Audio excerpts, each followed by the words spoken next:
our last presentation. I hope you see the screen. You're fine? You see the screen? Yes, Yeah. yes, yes, yes. Is on strengthening linkages with research. And let's start with remembering that we already have this connection and synergies well designed, let's say, but that AKIS should make it more easy to find each other. In particularly this synergies between the CAP and the Horizon projects. We have issues, and Marta will speak about that, and she was really surprised when she took time for this presentation to look into the EIP website, what she found. And she, in the message she sent to us, she said, I was really surprised to find so many information, so many operational groups in there. So it also shows a little bit that we have a theoretical, very nice construction, but everything depends on people and the time that people make to use the construction.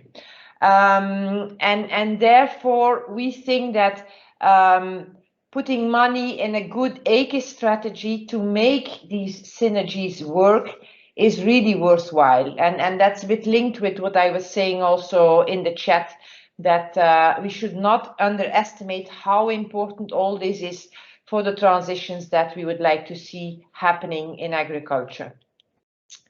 Now, a simple summary of what can CAP networks do to help strengthening innovation and knowledge exchange on all these 9 CAP objectives and related to the connection with research. Of course, all these operational groups produce outcomes. Next CAP, it will continue with more operational groups. Our 190 multi-actor projects are from this period. We've broadened this now to the whole cluster 6, to the 9 billion that will be spent there over the next 7 years. So a number, I'm sure, food systems have a lot of interest, food systems projects, and probably also others will make their projects multi-actor, follow the same definition. So there will be more and more material to work with. And this indeed is a question of capacity of the NRN to filter what is useful for my country to translate. But we are also going to help you in this. I will show you a little bit later. So I can only say for the time being, make use of the EIP website, make time to capture what is already there. Knowledge reservoirs are on the way, not only in some countries, but certainly also we're doing a big effort at EU level. So we need these connections, these better connections with Horizon projects, because it's such great value. From our evaluations, we see that operational groups are so close. Remember this circle of 100 farmers that sometimes are around an operational groups, copying, learning from that group. So they are really so close with practice and reality and on the ground. And Horizon projects are maybe sometimes the opposite, are too theoretically. So connecting those two has great added value, and we should really pay attention to that and make it work. So there is a need for intensifying, and you will say again, another challenge for us.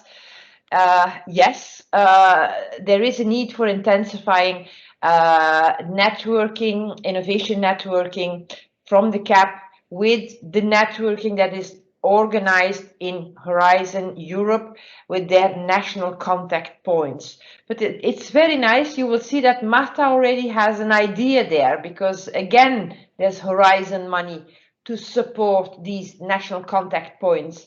So they can help to make these connections and invest in that.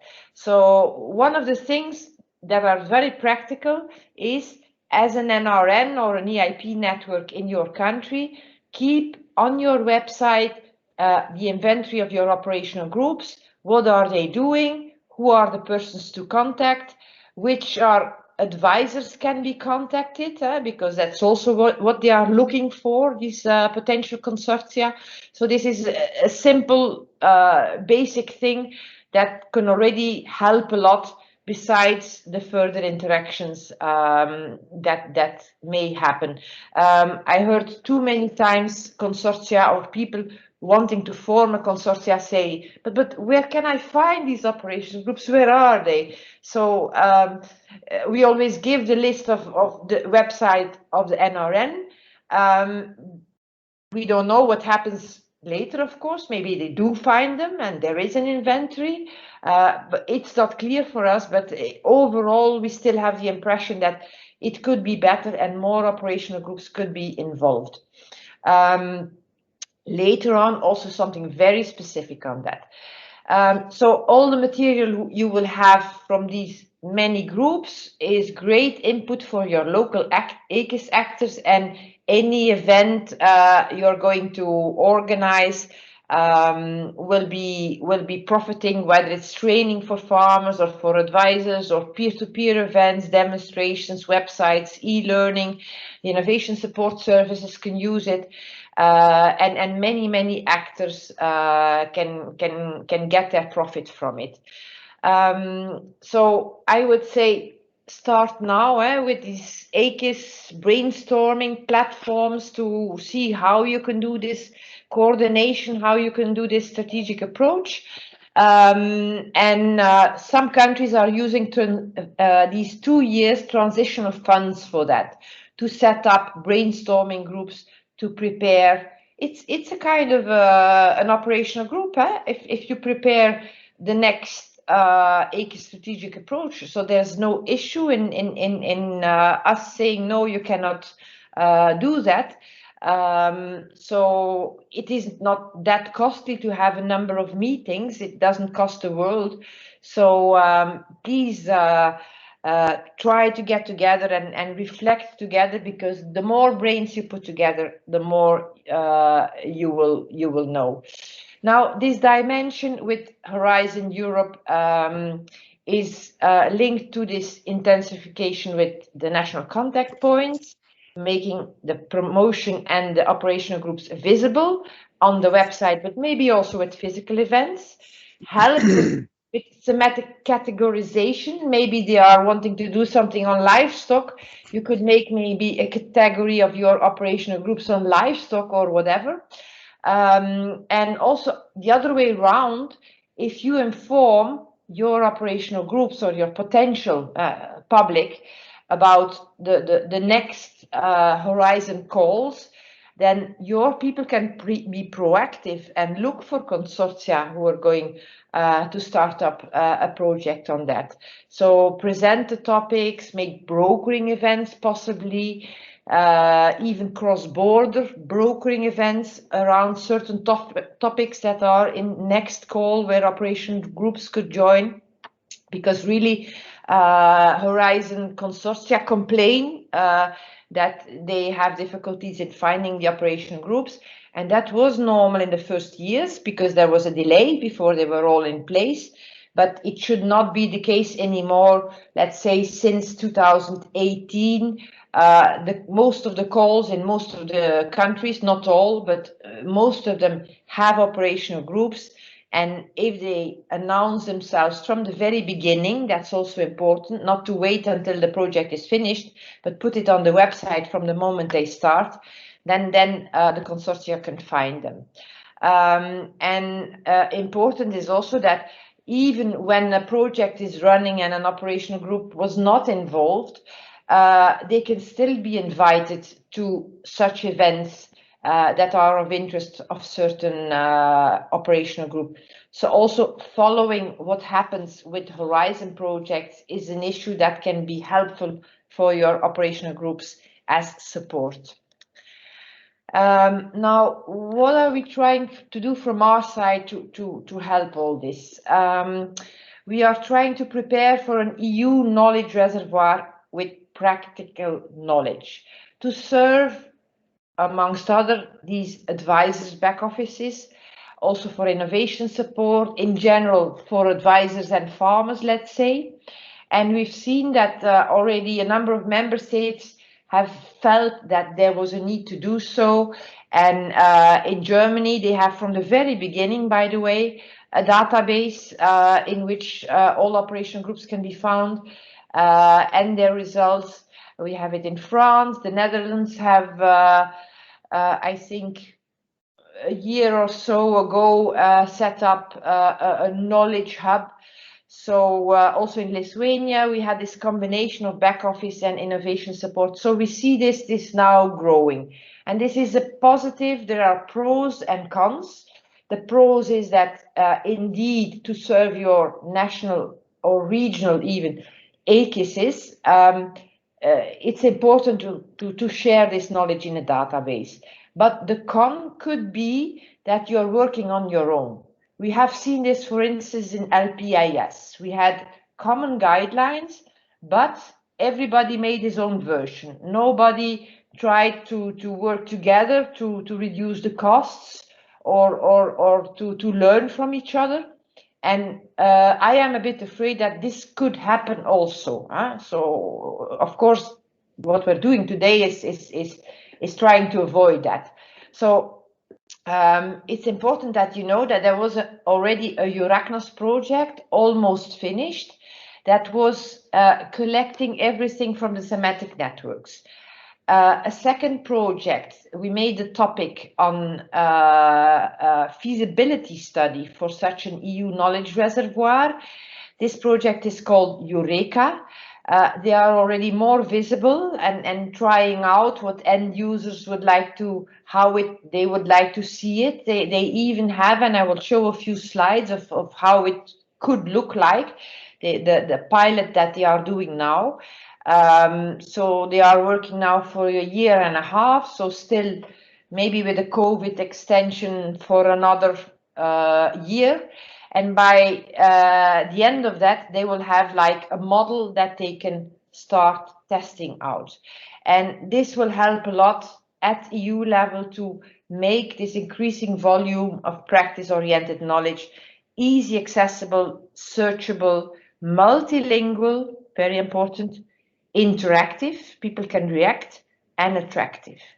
And why am I saying this? Because we drafted a topic around that with exactly what is in here, this multilingual, specific search functions, the possibility that people act, interact, react, say, this is a stupid project, or you could have done this like this, or this is very interesting, I want to join, let's go together in another operational group and do something.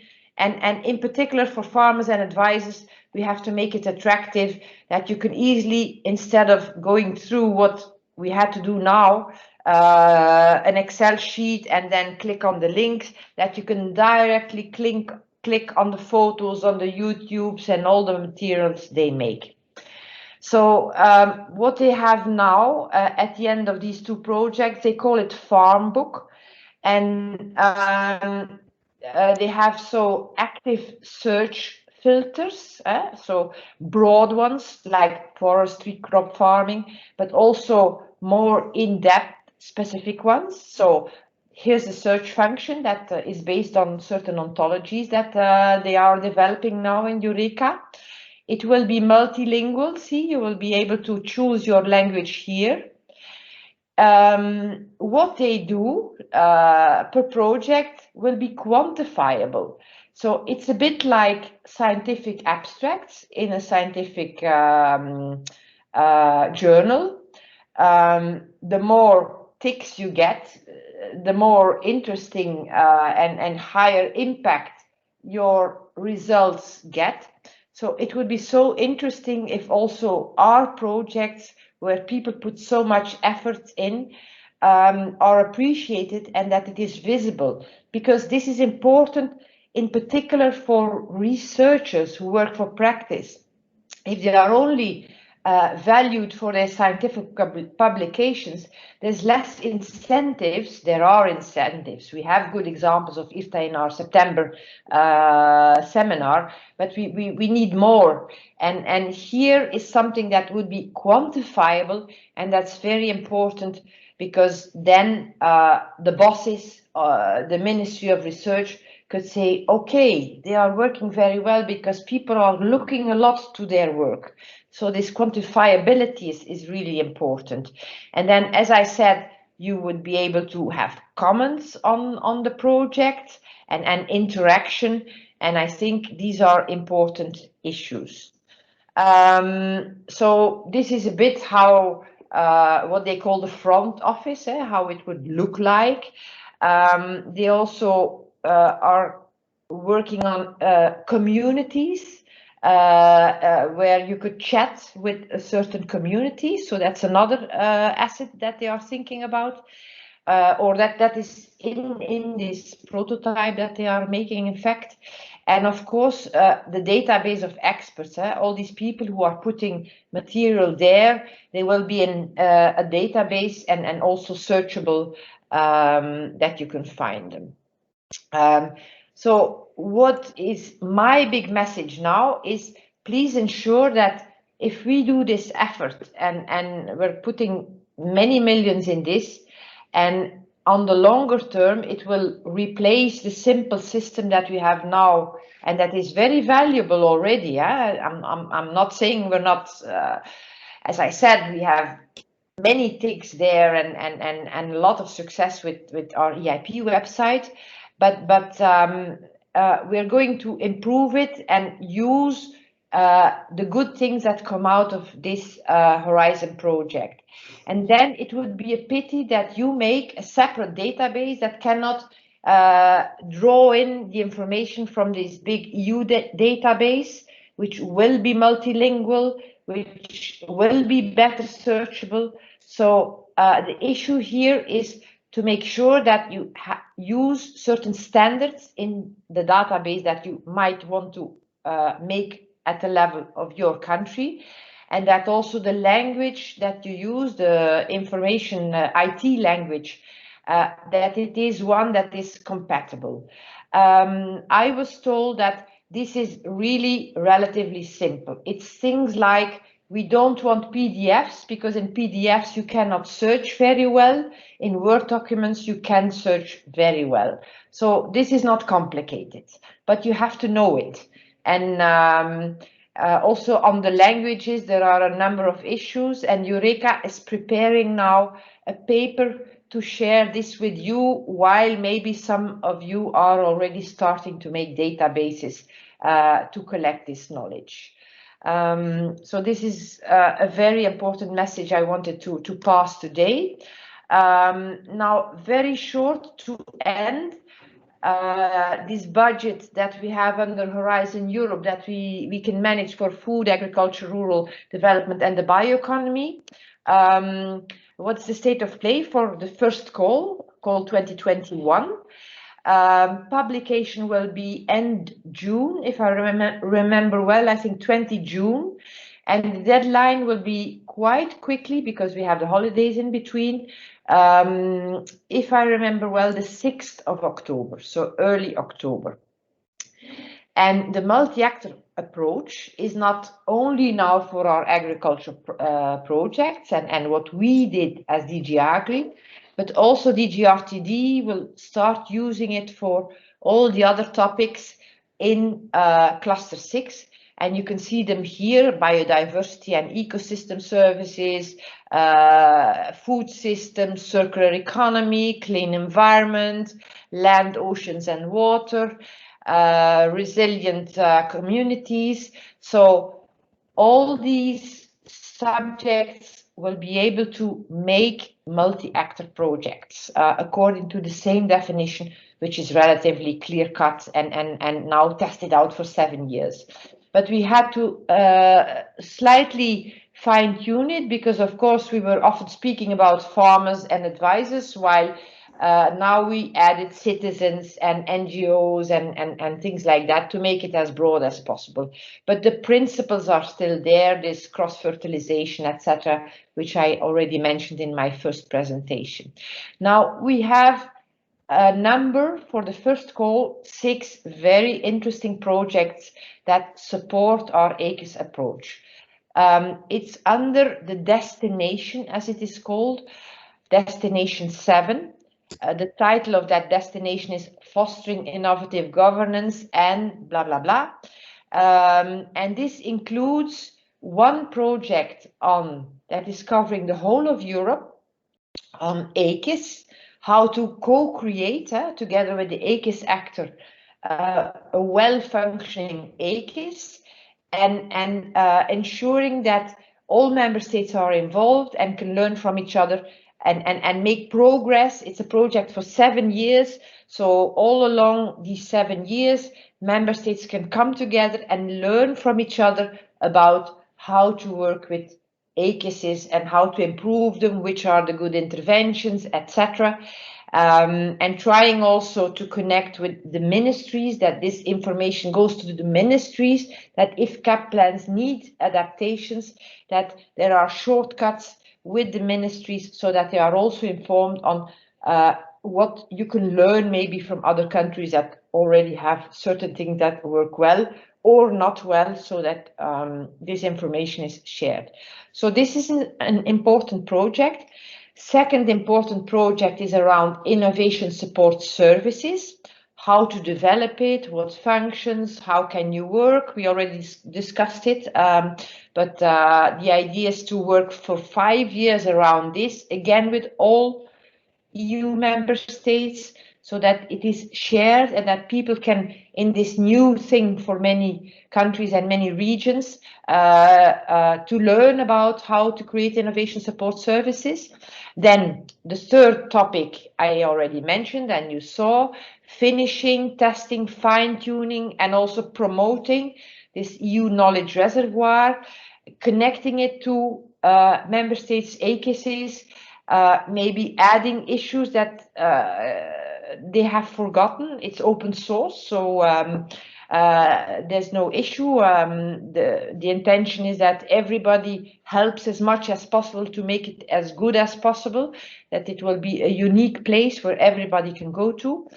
Then we will continue with our 5 per year thematic networks, bottom up, but we have a new concept, which are thematic networks that grow from operational groups. So where, and I think if I remember well, it was 5, where a minimum of 5 operational groups from a minimum of 3 countries have a common topic or theme.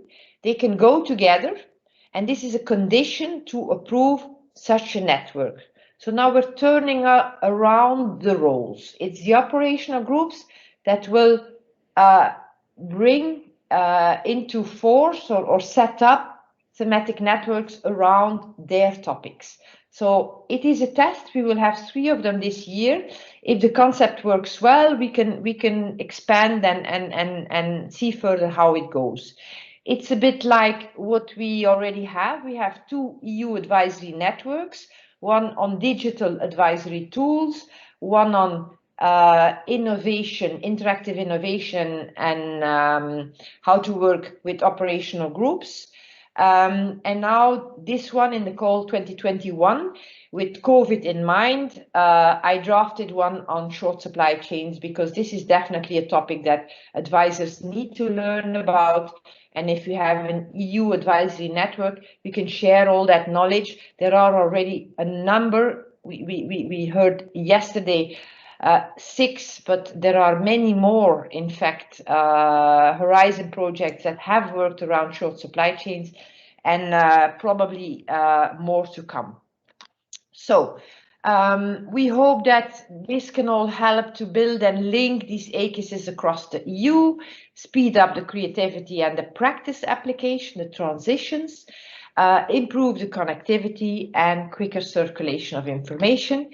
Thanks for your attention. This was my last task, and of course, I'm ready for questions.